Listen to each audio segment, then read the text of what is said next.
Assalamualaikum warahmatullahi wabarakatuh. Selamat siang anak-anak. Sudah siap belajar ya hari ini ya? Hari ini kita akan belajar tentang hak, kewajiban, dan tanggung jawab dari warga masyarakat. Meskipun nanti di dalamnya juga akan menyinggung tentang hak, kewajiban, dan tanggung jawab sebagai anggota keluarga, warga sekolah, dan juga warga masyarakat. Materi ini ada di tema 2 kelas 5 muatan PPKN. Yuk kita bersama-sama membaca teks berikut ini. Udin adalah siswa kelas 5 di SD Pahlawan.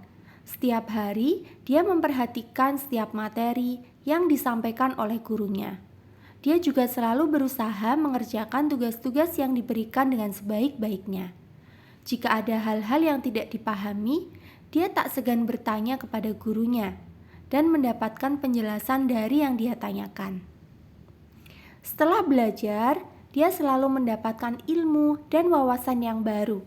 Dia menjadi tahu banyak hal yang sebelumnya belum dia ketahui dan menjadi lebih paham tentang sesuatu yang sebelumnya masih membuat dia bingung. Di akhir semester, dia menerima laporan hasil belajar dan sangat puas dengan nilai-nilai yang dia dapatkan. Nilai-nilai Udin tidak ada yang di bawah 80. Semuanya sesuai dengan hasil belajar yang dia lakukan selama ini. Udin selalu mengingat ungkapan bahwa siapa yang tidak tahan dengan penatnya belajar, maka dia akan menanggung bahayanya kebodohan. Nah anak-anak, dari teks tadi tentang Udin, ini kita bisa menemukan hak, kewajiban maupun tanggung jawab dari Udin. Ya, untuk lebih paham kita ke pengertiannya dulu. Kewajiban adalah sesuatu yang harus kita laksanakan sesuai peran yang kita jalani. Misalnya saja Udin tadi. Udin tadi dalam cerita adalah seorang siswa. Karena perannya adalah sebagai seorang siswa atau warga dari sekolah yang menuntut ilmu, maka kewajiban utamanya adalah belajar. Kemudian selain belajar, anak-anak bisa menyebutkan apa saja kewajiban Udin sebagai siswa selain belajar. Ia mengerjakan tugas yang diberikan oleh guru. Kemudian juga memperhatikan hal-hal yang disampaikan oleh guru. Selain itu, di kelas juga biasanya kalau tidak pandemi seperti ini ada regu piket. Itu juga harus dilaksanakan sebagai seorang siswa di sekolah maupun di kelas. Nah, kemudian kita ke yang kedua yaitu hak. Hak adalah sesuatu yang harus kita dapatkan setelah mengerjakan kewajiban, seperti Udin tadi. Setelah dia belajar sungguh-sungguh, dia mengerjakan tugas yang diberikan oleh guru, maka dia yang pertama haknya mendapatkan ilmu. Kemudian hak yang kedua adalah hak untuk bertanya, meminta penjelasan dari guru. Hak yang ketiga tentu saja mendapatkan nilai sesuai dengan hasil belajarnya. Kita tidak bisa kalau hanya ingin mendapatkan nilai bagus tapi tidak mau belajar. Itu berarti nilai yang didapatkan tidak dapat dipertanggungjawabkan karena bukan merupakan hasil belajar dari siswa itu sendiri. Seperti itu ya. Kemudian yang ketiga, tanggung jawab adalah kesadaran manusia akan tingkah laku atau perbuatan, baik yang disengaja atau tidak sengaja. Dengan kata lain, tanggung jawab itu adalah berani menanggung resiko dari perbuatan yang kita lakukan atau dari peran yang kita jalankan. Misalnya sebagai seorang siswa, kita menjalankan peran sebagai seorang siswa, maka harus bertanggung jawab dengan mematuhi aturan-aturannya. Misalnya tadi mengerjakan tugas, ya harus dengan bertanggung jawab, mengerjakannya tepat waktu, kemudian membuat pekerjaannya sendiri, Boleh kalau misalnya di rumah meminta bantuan atau bimbingan dari orang tua, tetapi pada akhirnya harus dikerjakan sendiri oleh siswa tersebut. Jadi kalau misalnya mendapatkan nilai, nilai itu bisa dipertanggungjawabkan karena merupakan hasil belajarnya sendiri. Kalau misalnya anak-anak tidak belajar, tidak mengerjakan tugas, kemudian meminta nilai yang bagus, misalnya Bu Sela berikan nilai 95. Nah, nilai ini tidak berarti apa-apa karena tidak bisa dipertanggungjawabkan. Ya, karena harusnya nilai ini adalah sesuatu yang kita dapatkan setelah melalui ada tugas, ada tes, ada pembelajaran setiap hari seperti itu. Nah, selanjutnya di sini adalah kewajiban sebagai warga masyarakat.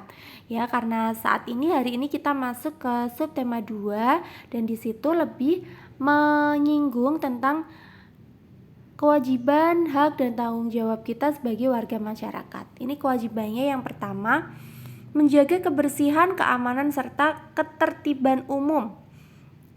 Gitu ya. Jadi kalau misalnya di kampung-kampung, di perumahan, tempat tinggal, itu biasanya ada kerja bakti membersihkan selokan, atau kalau mau 17-an seperti kemarin itu biasanya ada kerja bakti memasang umbul-umbul, mengecat trotoar atau menghias taman di sepanjang jalan di kampung.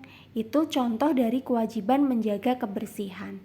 Kemudian keamanan serta ketertiban itu biasanya ada ronda malam atau pos kamling. Itu adalah kewajiban warga masyarakat.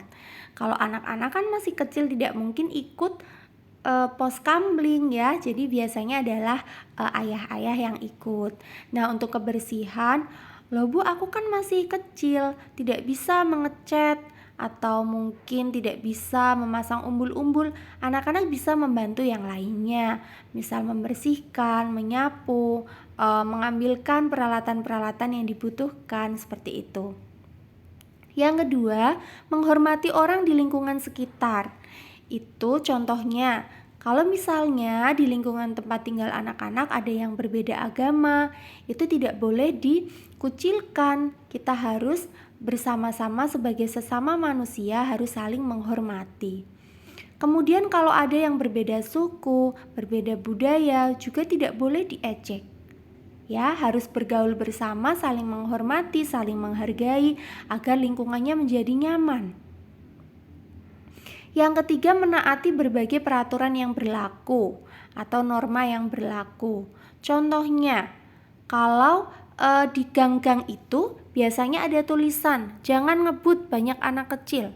Nah, itu juga jangan misalnya anak-anak menaiki sepeda terus kebut-kebutan, itu namanya melanggar peraturan. Padahal kewajiban sebagai warga masyarakat harus mematuhi. Jadi kalau ada peraturan seperti itu ya, kalau mengendarai sepeda atau anak-anak membonceng sepeda motor atau mobil, itu harus bilang ke orang tua yang mendampingi untuk pelan-pelan karena sudah ada aturannya.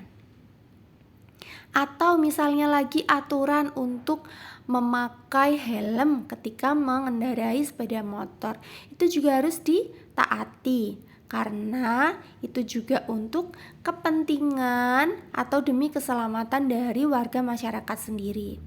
Yang keempat, mengikuti kegiatan kemasyarakatan. Contohnya tadi Bu Sela contohkan ada kerja bakti.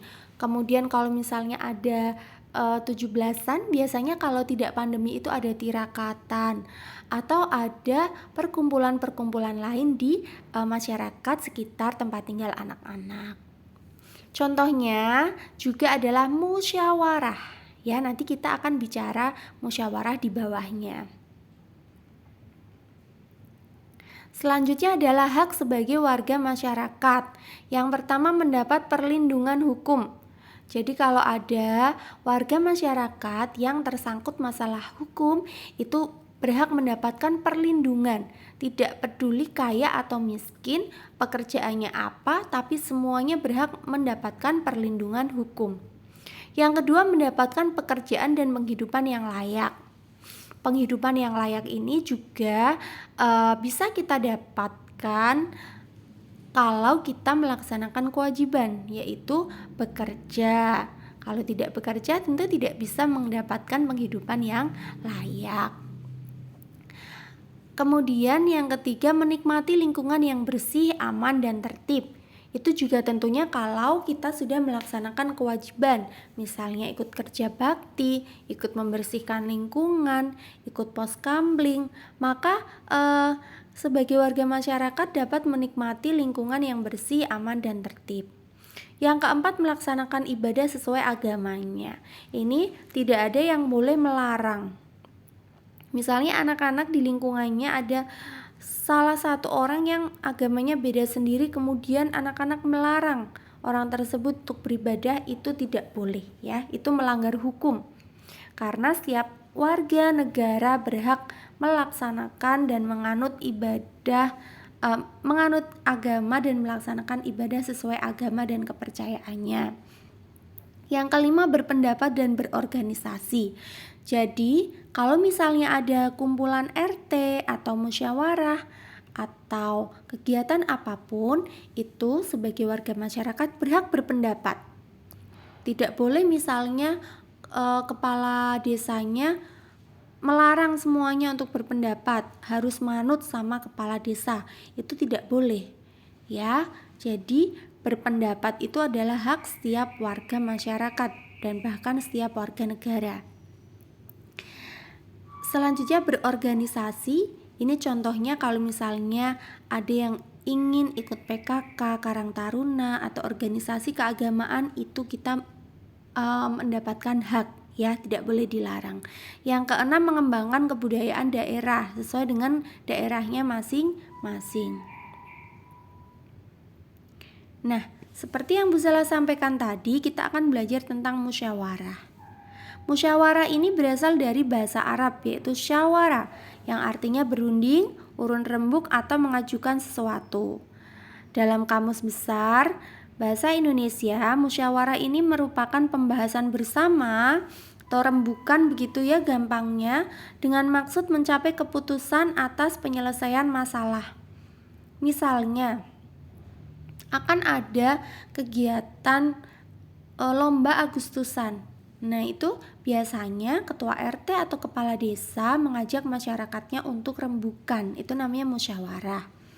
Di dalam musyawarah nanti masyarakat yang hadir memberikan usulan, kemudian memberikan pendapatnya, kira-kira kegiatannya mau seperti apa, anggarannya dari mana, misalnya lomba-lombanya apa saja, dilaksanakan kapan, di mana. Itu adalah musyawarah namanya ya. Setiap orang yang hadir di musyawarah berhak memberikan pendapatnya, tetapi wajib untuk menghormati pendapat orang lain dan tidak boleh memaksakan pendapatnya. Boleh berpendapat tapi tidak boleh memaksakan. Nah, tujuan musyawarah itu adalah untuk mencapai mufakat atau keputusan bersama. Misalnya tadi musyawarah untuk kegiatan 17-an itu sudah mencapai mufakat, akan dilaksanakan tanggal 17 malam hari jam 7:30 malam. Nah, kalau keputusannya sudah seperti itu, maka jika ada 1-2 orang yang belum setuju, karena itu keputusan sebagian besar, jadi harus tetap melaksanakan. Kalau sudah mencapai mufakat tapi tidak dilaksanakan keputusannya, itu berarti melanggar keputusan musyawarah. Nah, jika musyawarah ini tidak bisa mencapai mufakat, misalnya masih ada pihak-pihak yang tidak setuju, maka dilaksanakan voting. Voting itu pengambilan suara. Misal, siapa yang setuju dilaksanakan tanggal 17? Ngacung. Yang setuju dilaksanakan tanggal 18? Ngacung. Itu jika musyawarahnya tidak tercapai, maka baru dilakukan voting. Tapi yang utama adalah musyawarah terlebih dahulu. Nah, sikap dalam bermusyawarah yang pertama, menghargai pendapat orang lain. Yang kedua, tidak memaksakan kehendak. Misal anak-anak punya pendapat, boleh diusulkan, tapi kalau tidak disetujui oleh semua atau sebagian besar yang hadir tidak boleh memaksakan pendapat atau kehendak.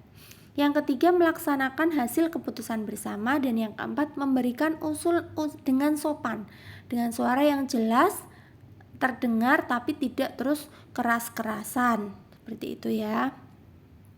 Nah, setelah materi yang telah Bu Sela sampaikan tentang hak dan kewajiban serta tanggung jawab kita, termasuk juga di dalam musyawarah. Nah, di sini ada tugasnya ada 3. Nah, ini kalian perhatikan dan dicatat di buku tulisnya masing-masing ya. Yang pertama adalah tabel tentang contoh kewajiban dan hak sebagai anggota keluarga, warga sekolah, dan warga masyarakat. Nanti anak-anak tuliskan di buku tulisnya. Yang kedua, salin dan isi tabel berikut di buku tulis. Ada 8 pernyataan, kalian tuliskan benar atau salah, kemudian alasannya apa. Bu Sela contohkan nomor 1. Kewajiban adalah sesuatu yang harus kita laksanakan. Pernyataan itu benar atau salah? Kalau benar, maka ditulis di kolom yang ke-3 sini ya. Benar. Kemudian alasannya apa? Yang nomor 2 dan seterusnya sampai nomor 8 juga seperti itu. Ini nanti disalin ya, kemudian diisi.